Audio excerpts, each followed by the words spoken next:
안녕하세요. 월급 독립만세 박차장입니다. 오늘은 제 이야기를 해보려고 합니다. 저는 한 회사를 12년 정도 다닌 평범한 직장인이었습니다. 덕분에 안정적으로 결혼을 해서 아이도 키우고 또 작은 보금자리도 마련했습니다. 하지만 어느 순간 월급쟁이의 삶에 회의가 들기 시작했습니다. 이때 마침 회사를 관두거나 이직하는 동기들도 늘어나면서 참 사람은 비싼 생각을 하는구나 싶었습니다. 회사에서 나름 자리를 잡고 있었기 때문에 크게 이상한 짓을 하지 않는다면 한 50대 중반까지는 버틸 수 있을 것 같지만 그 이후에는 어떻게 될까에 대한 의문은 풀리지 않는 숙제와 같았습니다.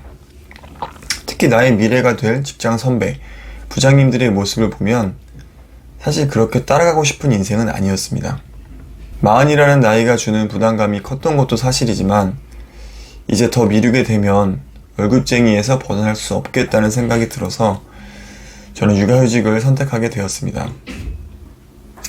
제가 퇴사 대신 선택한 것은 바로 1년간의 휴직이었습니다.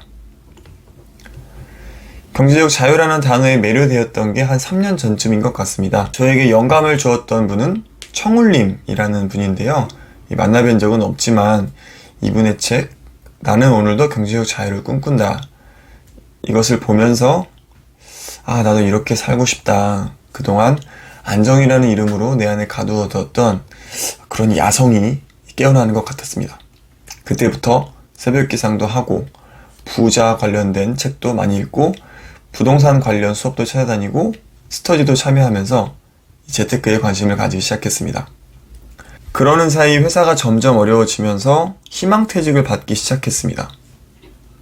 마치 청울림님의 책 나는 오늘도 경제적 자유를 꿈꾼다에 나온 그 시기와 똑같았던 거죠. 예. 저도 진지한 고민이 시작되었습니다. 퇴직 위로금 플러스 퇴직금을 하면은 그렇게 큰 금액은 아니지만은 아껴 쓰면 내가 한 일하지 않고 1년에서 2년 정도는 버틸 수가 있겠다 라는 계산이 나왔고요. 그러면 퇴사라는 배수진을 치고 부동산 투자로 한번 승부를 볼까라는 생각도 해봤습니다. 하지만 결국 그런 선택하는 거는 쉽지는 않더라고요. 돌아갈 수 없어야 전심을 다해 임할 것이고 그래야 성공할 수 있다고 말하는 고수분들도 있지만 모두가 그렇게 야수의 심장을 가지고 있는 것은 아니기 때문에 좀 더 냉정하게 스스로를 돌아봐야 한다고 생각합니다. 의지와 열정만으로 모든 것이 해결되는 것은 아니니까요. 결론적으로 저는 제 성향상 준비 없는 퇴사보다는 퇴사를 준비하기 위한 휴직을 선택했습니다. 5개월차 휴직러에게 시간은 정말로 일반인보다 2배는 빠르게 가는 것 같습니다. 스스로 후회 없는 시간을 보내기 위해서 오늘도 계획한 일들을 하고 있습니다. 그래서 이렇게 유튜브도 찍고 있는 것이죠. 자, 그러면 제가 다이렉트 퇴사 대신 휴직을 선택한 현실적인 이유 3가지를 말씀드리겠습니다. 첫 번째, 가장의 무게감, 그리고 책임감. 직장 생활의 가장 큰 장점은 매달 25일에 따박따박 작지만 정해진 금액이 들어온다는 것입니다. 일정하게 들어오는 돈의 힘은 그 어떤 돈보다도 강합니다. 퇴사를 한다는 것은 이것을 포기하는 것이고 불확실하고 불규칙한 수입의 세계로 들어간다는 뜻이기도 합니다. 여기서 다른 직장으로 이직을 위한 퇴사는 물론 제외하는 것이고요. 이렇게 월급에 우리 가족의 생활이 맞춰져 있습니다. 제가 퇴사를 하는 순간 저만 못 먹고 못 입고 이렇게 한다면 얼마든지 감당할 수 있겠지만 제 아내와 아이까지 함께 피해를 봐야 하는 거라서 그냥 잘 될 거야, 내가 대박 한번 쳐볼게 라는 생각으로 퇴사를 해서는 안 된다고 생각합니다. 또한 저도 20대, 30대가 아니기 때문에 40대의 퇴사는 더욱 신중해야 합니다. 지금 생활 수준에서 오르지는 못할 망정 더 떨어진다면 그냥 하지 말걸 이러면서 멘탈을 잡기가 상당히 힘들 것입니다. 마치 20대 아파트에 살던 사람들은 못 느끼지만 30평에 살다가 20평대로 줄여서 이사를 가야 한다면 이 상당한 스트레스를 받는 것과 같은 이치입니다. 두 번째는 쏠쏠한 육아휴직 급여 수당입니다. 제가 퇴사와 휴직을 함께 고민할 때 육아휴직 급여 수당이 상당히 쏠쏠하다는 것을 알게 되었습니다. 실제로 이 휴직 수당을 받고 있는 입장에서 정말 이 경제적으로 큰 도움이 됩니다.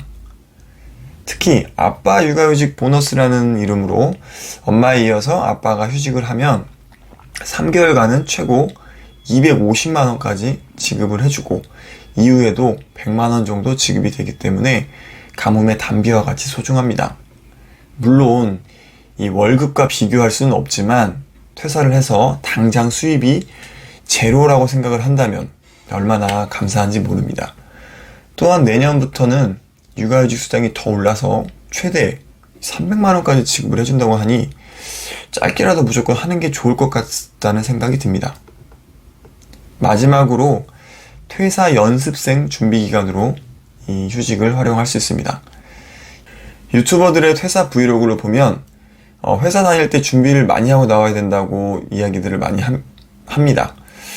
회사 밖은 너무 춥다는 말도 많이 하고요. 이때 많이 거론되는 게 볼펜 하나도 다 내 돈 주고 사야 된다는 말이죠. 휴직은 간접적으로 퇴사를 경험해 볼 수 있어서 퇴직 예행 연습으로 가능하다는 점에서 좋은 것 같습니다. 여러분들 많이 월요일 아침 일어났는데 출근할 필요가 없다. 무슨 일을 먼저 하시겠습니까? 사실 처음에는 굉장히 어색하더라고요. 휴직을 실제로 해보니까 이 시간 관리와 멘탈 관리, 이게 정말로 중요하다는 생각이 듭니다. 아침에 아이를 깨워서 어린이집에 보내고 나면 거의 10시가 되고요. 조금 이 시간을 허투루 보내게 되면 금방 오후 시간이 되어 있습니다. 그러다가 하다 보면은 5시가 되어서 다시 아이를 데려와야 합니다. 아시겠지만 아이가 오면은 그때부터는 아무것도 못하는 거죠. 조금 다른 이야기지만 아이 케어와 살림이 얼마나 힘든지 육아휴직을 해보니까 알겠더라고요. 전업 주부님들, 특히 애 둘셋 키우는 분들 정말 존경합니다. 휴직러가 되고 나서 어떻게든 월급 독립을 해야겠다고 생각을 하니까 1분 1초를 허투루 보낼 수가 없게 되더라고요. 정말로 시간을 쪼개서 사용하고 있습니다. 그러고 보니 오늘 새벽 기상을 못한 걸 생각나네요. 반성합니다. 다시 회사로 돌아갈 때 자리가 빠져있는 거 아니냐고 걱정을 하시는 분들도 계실 것 같은데요. 꼭 그래서 그런 건 아니지만 주기적으로 팀장님이나 동료에게 안부를 전하고 있기는 합니다. 알게 모르게 진급이나 주요 보직에서 불이익이 발생할 것이라는 말도 많습니다. 사실 이 부분은 어느 정도 제가 감수해야 된다고 생각을 하고 있습니다. 대신 저는 진급이 필요 없는 직장 졸업을 앞당기면 되겠죠. 자, 앞에서 드린 이야기를 정리해 보겠습니다. 저 또한 여러분과 마찬가지로 월급 독립 만세를 꿈꾸며 퇴사를 목표로 하고 있습니다. 그 과정에 육아휴직을 활용해서 간접적으로 퇴사를 경험하고 있는 것 뿐입니다. 퇴사를 해서 밥벌이를 구체적으로 어떻게 하겠다는 계획이 확고하지 않다면은 정말 또 준비를 하시기 바랍니다. 육아휴직이나 다른 휴직 제도가 있어서 이게 활용이 가능하다면 강력하게 추천을 드리고 싶습니다. 여기까지 박 차장이 퇴사 대신 휴직을 선택한 이유를 설명드렸습니다. 오늘 영상이 도움되셨다면 구독과 알림 설정까지 부탁드립니다. 이 휴직러 박 차장은 더 좋은 영상으로 여러분들을 찾아오겠습니다. 감사합니다.